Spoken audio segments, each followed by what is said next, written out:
Pag-unlad na walang iwanan.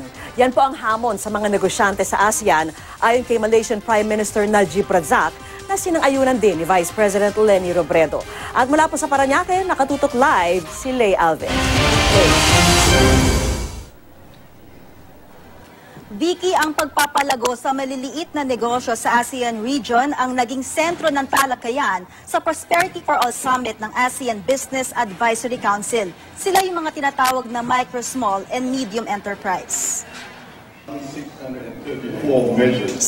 hanggang 30 taon mula ngayon, ang ASEAN ay nakikitang magiging pang-apat sa pinakamayamang ekonomiya sa buong mundo, kasunod ng US, EU at China.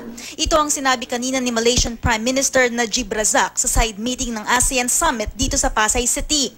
Pero hamon ni Najib sa mga negosyante ng rehiyon, siguruhing ang pag-unlad walang iwanan. Another challenge that ASEAN faces, and we should bear in mind, particularly in this 50th anniversary year, is the need both to raise awareness of ASEAN and to make it feel real, relevant and tangible to all our citizens. Sinigundahan ito ni Vice President Leni Robredo. The problem is that prosperity has not trickled down.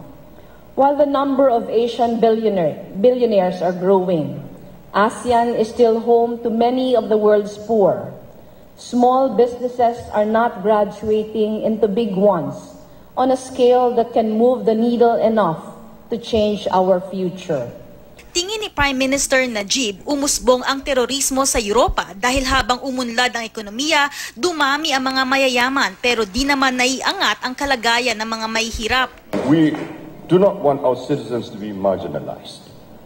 In the age of extremism and radicalization, we know that those who see no hope in their own societies are more prone to the siren calls of terrorists who can exploit their vulnerability and lure them with their lies.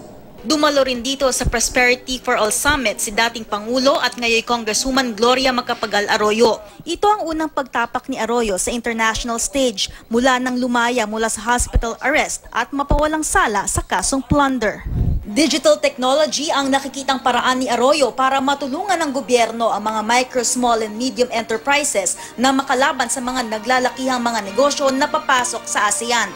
So if we want to bring the trade, micro and small enterprises into the formal and the formal economy and also into the economy that is going to be a driver for growth, they need digital infrastructure. Vicky, si Thai Prime Minister Prayut Chan-o-cha ang huling keynote speaker. Kinilala rin niya ang mahalagang papel ng mga MSME bilang anyay major driver ng ASEAN economy. Kapag lumago pa raw ang sektor na ito, lalo pang uunlad ang ASEAN. Kailangan anya ng innovation sa maliliit na negosyo at e-commerce. Hinikayat din ng Thai Prime Minister ang pagpapasigla pa ng turismo sa loob ng ASEAN. Lahat daw sana ng pinag-uusapan sa ASEAN Summit ay maisakatuparan. Dapat daw ay umunlad ang lahat at walang maiwan. At Vicky, yan muna ang pinakahuling ulat mula rito sa Pasay City. Balik sa iyo, Vicky. Maraming salamat sa iyo, Lay Alves.